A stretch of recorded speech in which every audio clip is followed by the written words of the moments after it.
முதல் வாசகம். ஆண்டவரில் நம்பிக்கை கொண்டவரின் கூட்டம் வளர்ந்துள்ளது. திருத்துதர் பணிகள் நூலிலிருந்து வாசகம். அதிகாரம் 5 இறைவசனங்கள் 12 முதல் 16 முடிய. அந்நாள்களில் மக்களிடையே பல அரும் அடையாளங்களும் அரும் செயல்களும் திருத்துதர் வழியாய் செய்யப்பட்டன. அனைவரும் சாலமோன் மண்டபத்தில் ஒரு மனத்தவராய் கூடி வந்தனர். மற்றவர் யாரும் இவர்களோடு சேர்ந்து கொள்ள துணியவில்லை. ஆயினும் மக்கள் இவர்களை பற்றி பெருமையாக பேசினர்.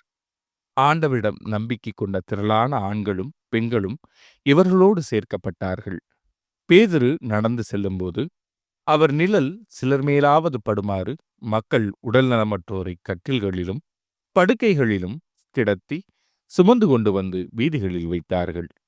எருசலேமை சுற்றியிருந்த நகரங்களிலிருந்து மக்கள் உடல் நலமற்றோரையும் தீய ஆவிகளால் இன்னலுற்றோரையும் சுமந்து கொண்டு திரளாக கூடி வந்தார்கள். அவர்கள் அனைவரும் நலம் பெற்றனர். இது ஆண்டவரின் அருள்வாக்கு. இறைவா, உமக்கு நன்றி. பதிலுரை பாடல். ஆண்டவருக்கு நன்றி செலுத்துங்கள், ஏனெனில் அவர் நல்லவர். என்றென்றும் உள்ளது அவரது பேரன்பு.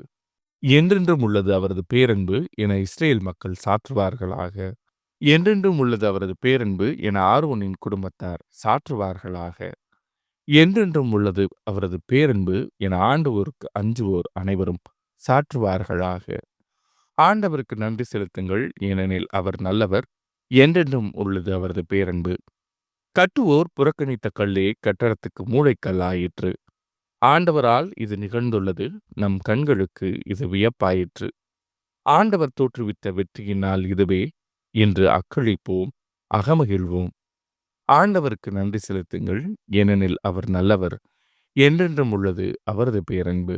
ஆண்டவரே மீட்டருளும், ஆண்டவரே வெற்றி தாரும். ஆண்டவரின் பெயரால் வருபவர் ஆசி பெற்றவர். ஆண்டவரது இல்லத்தினின்று உங்களுக்கு ஆசி கூறுகிறோம். ஆண்டவரே இறைவன், அவர் நம்மீது ஒளிர்ந்துள்ளார். ஆண்டவருக்கு நன்றி செலுத்துங்கள், ஏனெனில் அவர் நல்லவர். என்றென்றும் உள்ளது அவரது பேரன்பு. இரண்டாம் வாசகம். சாவுக்கு உட்பட்டேனாயினும் இதோ நான் என்றென்றும் வாழ்கிறேன். திருத்தூதர் யோவான் எழுதிய திருவெளிப்பாட்டிலிருந்து வாசகம்.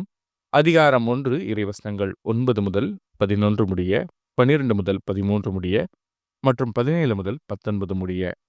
உங்கள் சகோதரனும் இயேசுவோடு இணைந்த நிலையில் உங்கள் வேதனையிலும் ஆட்சியுரிமையிலும் மன உறுதியிலும் பங்கு கொள்பவனுமான யோவான் என்னும் நான் கடவுளின் வாக்கை அறிவித்து இயேசுவுக்கு சான்று பகர்ந்ததால் பத்மு தீவுக்கு வர நேர்ந்தது.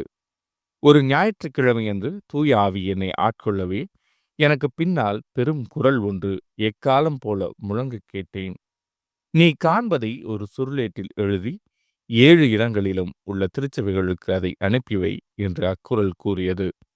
என்னோடு பேசியவர் யார் என்று பார்க்க திரும்பினேன். அப்போது 7 பொன் விளக்கு தண்டுகளை கண்டேன். அவற்றின் நடுவே மானிட மகனைப் போன்ற ஒருவரை பார்த்தேன். அவர் நீண்ட அங்கியும் மார்பில் பொன் பட்டையும் அணிந்திருந்தார். நான் அவரை கண்டபோது செத்தவனைப் போல் அவரது காலில் விழுந்தேன்.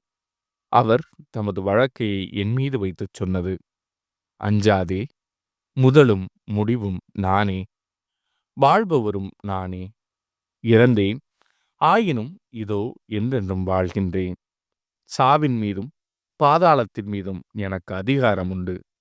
எனவே நீ காண்பவற்றை, அதாவது இப்பொழுது நிகழ்கின்றவற்றையும் இனி நிகழ இருப்பவற்றையும் எழுதிவை. இது ஆண்டவரின் அருள்வாக்கு. இறைவா, உமக்கு நன்றி. நற்செய்தி வாசகம். 8 நாள்களுக்கு பின் இயேசு சீடர்களுக்கு தோன்றினார்.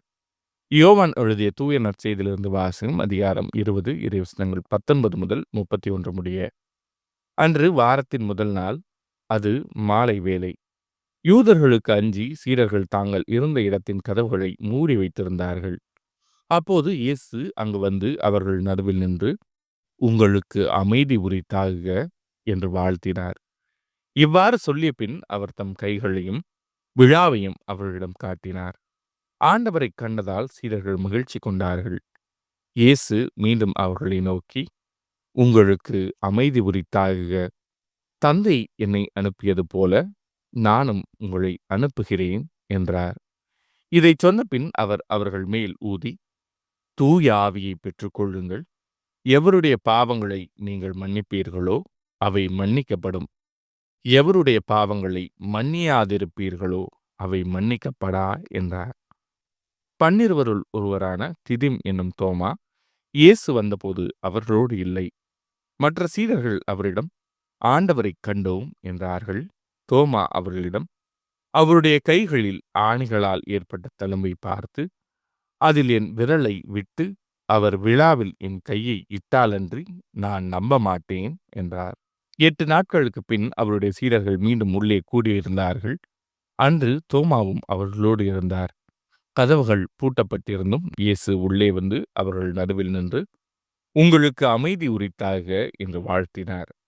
பின்னர் அவர் தோமாவிடம், இதோ என் கைகள், இங்கே உன் விரலை இடு, உன் கையை நீட்டி என் விழாவில் இடு, ஐயம் தவிர்த்து நம்பிக்கை கொள் என்றார். தோமா அவரை பார்த்து, நீரே என் ஆண்டவர், நீரே என் கடவுள் என்றார். இயேசு அவரிடம், நீ என்னை கண்டதால் நம்பினாய், காணாமலே நம்புவோர் பேறு பெற்றோர் என்றார். வேறு பல அரும் அடையாளங்களையும் இயேசு தம் சீடர்கள் முன்னிலையில் செய்தார். அவையெல்லாம் இந்நூலில் எழுதப்படவில்லை. இயேசுவே இறைமகனாகிய மெசியா என நீங்கள் நம்புவதற்காகவும், நம்பி அவர் பெயரால் வாழ்வு பெறுவதற்காகவுமே இந்நூலில் உள்ளவை எழுதப்பெற்றுள்ளன. இது ஆண்டவரின் அருள்வாக்கு. கிறிஸ்துவே உமக்கு புகழ்.